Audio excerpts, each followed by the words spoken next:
நடிகர் விஜய் தலைமையில் தமிழக வெற்றி கழகத்தின் பொதுச் செயலாளராக பணியாற்றி வரக்கூடிய புஸ்ரி ஆனந்த் பதவி மாற்றம் செய்யப்படுகிறார். தேர்தல் பணிக்குழு செயலாளராக செயல்பட்டு வரும் ஆதவ் அர்ஜுனா பதவியும் மாற்றப்படுகிறது. அது மட்டுமல்லாமல் தமிழ்நாடு முழுவதுமே மாவட்ட நிர்வாகிகள் அதிரடியாக மாற்றப்படுகிறார்கள். இது தொடர்பான பரபரப்பு செய்தியை வழங்குகிறது ஜெம் தொலைக்காட்சி. நடிகர் விஜய் தலைமையிலான தமிழக வெற்றி கழகம் தொடங்கி 2 ஆண்டுகள் நிறைவாகி இருக்கிறது.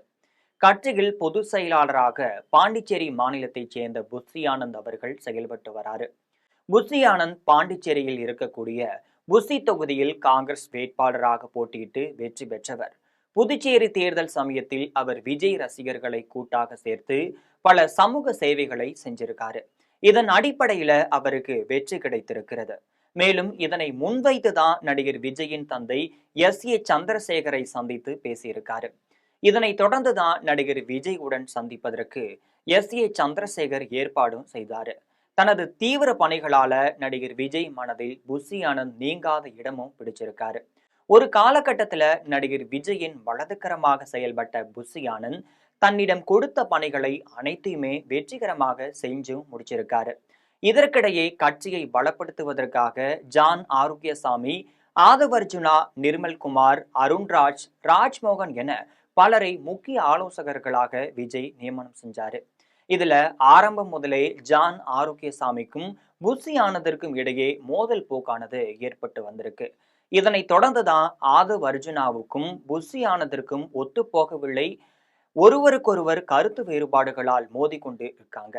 மதுரை மாநாட்டில் இந்த மோதல் உச்சகட்டமாக வெடிச்சிருந்துச்சு. இதற்கு பின்னர் தான் கரூர் சம்பவத்திலும் ஒருவருக்கொருவர் மாறி மாறி புகாரும் கொடுத்துட்டு வந்திருக்காங்க. இதற்கிடையே தற்பொழுது ஜான் ஆரோக்கியசாமி சிறந்த முறையில் செயல்படுவதாக நடிகர் விஜய் நம்ப தொடங்கி இருக்காரு. அந்த வகையில புஸ்ரி ஆனந்தின் செயல்பாடுகள் சில குழப்பங்கள் இருப்பதாகவும் கருதுகிறார்கள். இதன் அடிப்படையில தான் தமிழக வெற்றி கழகத்தின் முழுமையான மாற்றங்கள் செய்ய அவர் திட்டமிட்டும் இருக்காரு. அந்த வகையில முதற்கட்டமாக கட்சியின் பொதுச் செயலாளர் பதவியிலிருந்து புஸ்ரி ஆனந்த் அவர்கள் நீக்கப்பட்டிருக்காரு. பதிலுக்கு அவர் பாண்டிச்சேரி மாநில தமிழக வெற்றி கழக தலைவராகவும் பதவியேற்கிறாரு.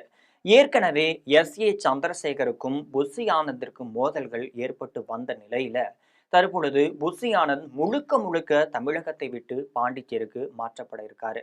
இதன் மூலம் சந்திரசேகர் மற்றும் விஜய் இடையிலான மோதல்கள் முடிவுக்கு வரும் என தெரிய வந்திருக்கு. இது மட்டுமல்லாமல் கட்சியின் புதிய பொதுச் செயலாளராக ஆதவ் அர்ஜுனாவை நியமிக்கலாம் அப்படின்னு முடிவுக்கு வந்திருக்காரு விஜய் அவர்கள். விரைவிலேயே, அதாவது நவம்பர் மாதம் 2வது வாரத்துல ஆதவ் அர்ஜுனா தமிழக வெற்றி கழகத்தின் புதிய பொதுச் செயலாளராக பதவியேற்க இருக்கார் என்ற தகவலானது வெளிவந்திருக்கு. ஆதவ் அர்ஜுனா தற்பொழுது தமிழக வெற்றி கழக தேர்தல் பணிக்குழு செயலாளராகவும் பணியாற்றி வரார் என்பது குறிப்பிடத்தக்க செய்தியாக பார்க்கப்படுது. இந்த பதவிக்கு வேறு ஒருவர் நியமிக்கப்படலான்னு தெரிய வந்திருக்கு. ஜான் ஆரோக்கியசாமியை பொறுத்த வரையில ஆலோசனை குழு தலைவர் பதவியும் வழங்கப்படுது. கூட்டணி உட்பட வேட்பாளர்கள் வரை ஜான் ஆரோக்கியசாமிக்கு முக்கியத்துவம் தரலான்னு விஜய் ஒரு முடிவும் எடுத்திருக்காரு. இது தவிர முக்கிய ஆலோசகர்களான நிர்மல்குமார், அருண்ராஜ், ராஜ்மோகன் ஆகியோர் வகிக்கக்கூடிய பதவிகளும் மாற்றம் செய்யப்படலான்னு சொல்லப்படுது. உச்சகட்டமாக புஸ்ரி ஆனந்த் மூலம் நியமிக்கப்பட்ட ஏராளமான மாவட்ட நிர்வாகிகள் சரியாக செயல்படவில்லை என்று ஆய்வு தகவல்ல நடிகர் விஜயிடம் சொல்லப்பட்டிருக்கு.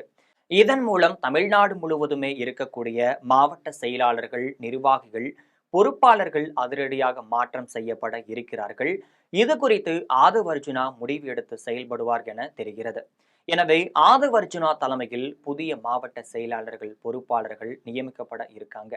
கட்சியின் பொதுச் செயலாளர் பதவியில் இருக்கக்கூடிய புஸ்ரி ஆனந்த் நீக்கப்படுவது ஏராளமான நிர்வாகிகளுக்கு மகிழ்ச்சி ஏற்படுத்தி இருக்கிறது என்று சொல்கிறார்கள். காரணம், தனது பணி காலத்துல புஸ்ரி ஆனந்த் நிர்வாகிகள் யாருடனும் தொடர்பு கொள்வது கிடையாது. இது தவிர ஏராளமான நிர்வாகிகளிடம் 2 லட்சம் ரூபாய் முதல் 10 லட்சம் ரூபாய் வரை பெற்றுக்கொண்டு பதவியும் வழங்கியிருக்காரு. அந்த பணம் எங்கே போனது என்ற கேள்விக்குறியும் எழுந்துட்டே வருது. இப்படி ஏற்பட்ட முக்கிய நிகழ்வாக இருந்தாலும் கூட நடிகர் விஜயை யாரும் நெருங்காதபடி புஸ்ரி ஆனந்த் மறைத்து கொண்டு ஒரு அரசியலும் நடத்தி வந்திருக்காரு. இதற்கு ஏற்கனவே பலத்த எதிர்ப்புகளும் எழுந்துட்டே வந்துச்சு. புஸ்ரி ஆனந்த் எதிர்த்து அவ்வப்போது உள்கட்சி பூசல்களும் நடைபெற்று வந்திருக்கின்றனர். பலர் தங்களது பொறுப்புகளில் இருந்தும் விலகி வந்திருக்காங்க. இந்த நிலையில புஷி ஆனந்த் பாண்டிச்சேரி தலைவராக மாற்றப்பட்டது தொடர்பாக தமிழக வெற்றி கழக தொண்டர்கள் மகிழ்ச்சி தெரிவித்து வருகிறாங்க. இதற்கிடையே கரூர் சம்பவத்துல உயிரிழந்தவர்கள் குடும்பத்தினரை விஜய் சந்திப்பதற்காக மாமல்லபுரத்தில் ஒரு நட்சத்திர ஓட்டல் பதிவு செய்யப்பட்டிருக்கு. அவர்கள் 5 ஆம்னி பேருந்துகள் மூலம் சென்னையும் வந்து சேர்ந்திருக்காங்க. நட்சத்திர ஓட்டல்ல மொத்தமாகவே 50 அறைகள் பதிவு செய்யப்பட்டிருக்கின்றனர். ஒவ்வொரு அறையிலையுமே ஒவ்வொரு குடும்பத்தினர் தங்க வைக்கப்பட்டும் அவர்களுக்கு அந்தந்த அறைகளுக்கே விஜய் சென்று ஆறுதல் தெரிவிக்கும் வகையில ஏற்பாடுகளும் செய்யப்பட்டிருக்கு.